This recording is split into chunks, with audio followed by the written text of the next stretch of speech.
Karibu Sana Club 1999. Now, I've had a problem in recent times. I've received a lot of very explosive, highly sensitive information. And I've even gone ahead and prepared videos based on that information. However, have been prevented from releasing these videos. And for the following reason. Ever since this club started, we have prided ourselves in one golden rule. That is, highly sensitive explosive information will not be shared in Club 1999 unless the information has been confirmed by two independent sources. So what that means is that I receive highly sensitive information from one of my sources, and by the way, these sources have been using them for years. People I know and trust for the information they've given me. And of course, their track records vary. There are some who every information they give me pans out. There are some who are 50-50, etc., etc. But all of them, have to go by this rule. I have to get another independent source to verify the same information. And of course, this is not always easy. And it is one of the reasons why sometimes there's a big delay in the release of videos. I'm sure many members wonder, why can Chris say something about this? There's a lot of sensitive information there. Why doesn't he just create a video quickly? Produce maybe 2-3 in a week, like popcorn.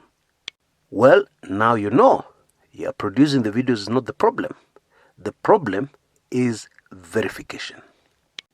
And so in this video, for the first time in our history, I am going to include information that I have not received verification on. Explosive information. Why am I doing that? Because this piece of information fits very neatly, like in a jigsaw puzzle, to the rest of the information verified that I have. But let us start at the beginning. Now, I have insinuated several times on the public channel that there is fear and panic in the corridors of power. And the main source of this fear and panic is voters who have moved from being naive virtually overnight.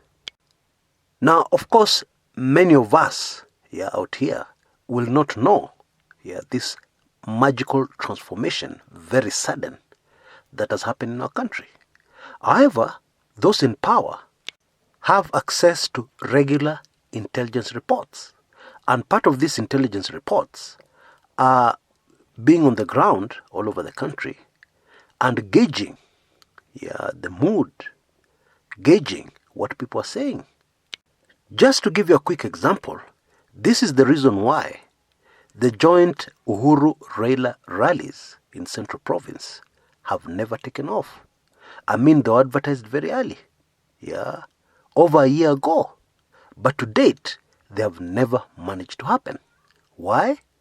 Because intelligence reports about what is happening on the ground and the mood on the ground suggest that such meetings are bound to have problems, not be successful. They are vulnerable to interruptions, etc., etc. Anyway, back to our topic today. And so, the people in power are very much aware of what has happened on the ground. And this is very scary to the powers that be, because they have always managed to manipulate voters. But with the current situation, it will be impossible, or very difficult, or very tricky to manipulate voters as they have been manipulated before. But even with this worry and concern, something else has come along that is the nightmare of the powers that be.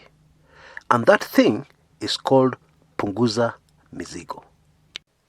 Now, Punguza Mizigo has very strong backing from Deputy President William Samoei Ruto. The reason why he has backed it should be obvious. As an answer to the BBI initiatives which are supposed to lead to a referendum. Now, I'm sure most of us on this channel are familiar with those old movies where a mad professor creates a monster. Yeah, and then this monster is designed to achieve some certain objectives for them.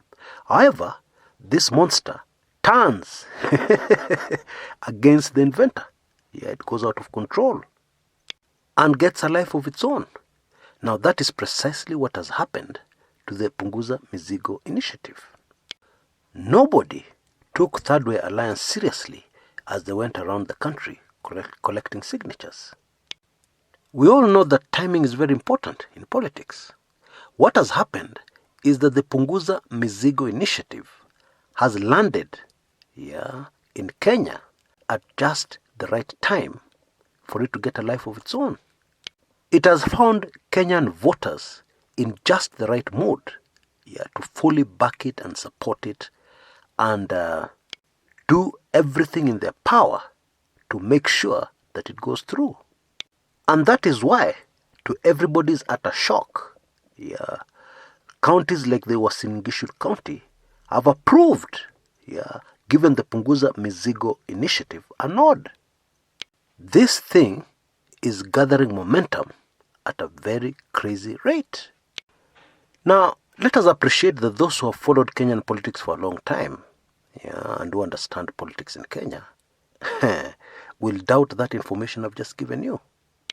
On the surface of things, it appears that this initiative will go absolutely nowhere.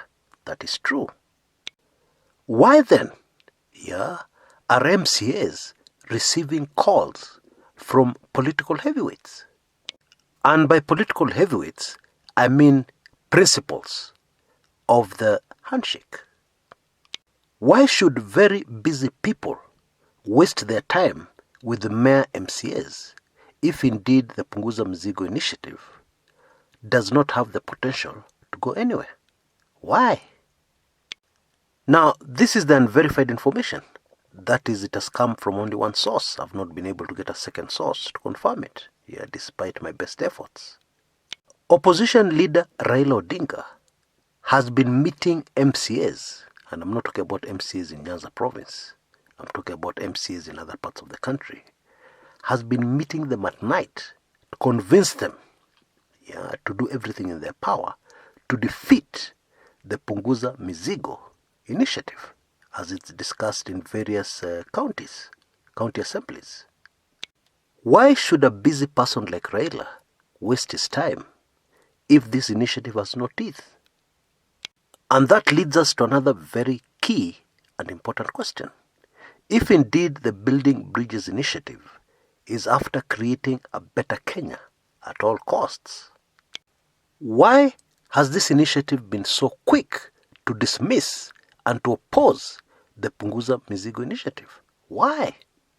The answer must be that the Building Bridges initiative has a political agenda for 2022, despite the many, many denials. And one of the things being said is that Uhuru Kenyatta is going nowhere. And therefore the BBI is designed to ensure that there's a referendum to change the constitution that will allow Uhuru Kenyatta to remain in politics and hold a different but very powerful office. And obviously, the Punguza Mizigo initiative will frustrate that. Raila Odinga too has his own plans for 2022. And of course, the Punguza Mizigo initiative will frustrate his plans. It is clear that the major politician who is least affected, in case the Punguza Mizigo initiative goes through, is Deputy President William Samoei Ruto. He wants to be president. And he does not want an expanded executive, which is what the BBI have been pushing all along. Although they are yet to release their recommendations, from the word go, they told us their main aim was to expand the executive so as to avoid chaos during general elections for the presidency. And of course, one of the things that is going to happen with an expanded executive is that even if the presidency remains, it will be a greatly weakened presidency. Ruto does not want that. He has invested too much since 2013 in his dream, his ambition to be president of the Republic of Kenya, and a proper president at that, not a figurehead president. And so in a nutshell, increased awareness amongst voters countrywide, coupled or mixed with the Punguza Mizigo initiative, is a cocktail for disaster to those who own Kenya. That is really what it is. And therefore, it goes without saying that this Punguza Mizigo monster has to be dealt with ruthlessly and very quickly. Clearly, the calls to MCAs and the night meetings with MCAs seems to suggest that this monster called Punguza Mizigo is mightier and bigger than most people realize. And all these developments would not have come at a worse time.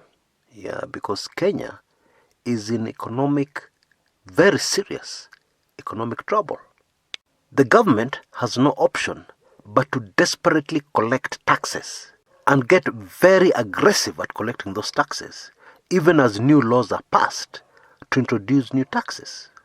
Historians will tell you that overtaxing the masses has brought down too many governments to count over the years and the centuries. And therefore, it is easy to see the revolt, the rebellion, the revolution that people have been talking about may happen through the masses insisting that Punguza Mizigo must happen.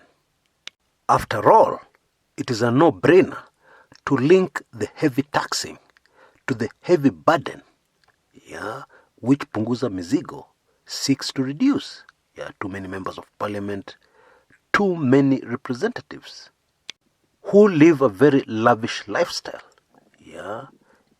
ignoring completely the situation in the country. Now, to understand the metamorphosis of the Kenyan voter properly, we need to look back, the 2017 general elections and what happened. People have talked of rigged elections before, but there's been no evidence. And that talk, many have believed, is just street talk. But look what happened in 2017. Irrefutable evidence came out. Chris Msando was murdered. Who was in charge of the IEBC servers. A vast majority of Kenyans, even the least informed, can see that that murder was linked, to the fiddling of the elections, the presidential elections. And then the IEBC refused to open the servers. To date, that is very clear evidence that something is wrong. And then the clincher was the repeat elections. It was very obvious to the entire country that those figures were manipulated, even though it was obvious that Uhuru was going to win, simply because the Uhuru Ruto team had no competitor. But still, there was a spirited effort to inflate the figures until they just became ridiculous. It became a comedy of an election. And then the fight against corruption took over. Many Kenyans did not realize how serious corruption is in our country. And even more importantly, how high up it goes. The fight against corruption, as noble and as good as it is, has opened the eyes of Kenyan voters to the true reality in our country. You see, what we have here is a very dangerous situation developing, where we're getting the establishment versus the people of Kenya. Little wonder that the powers that be cannot sleep at night. Until next time, this is Chris Kumekucha.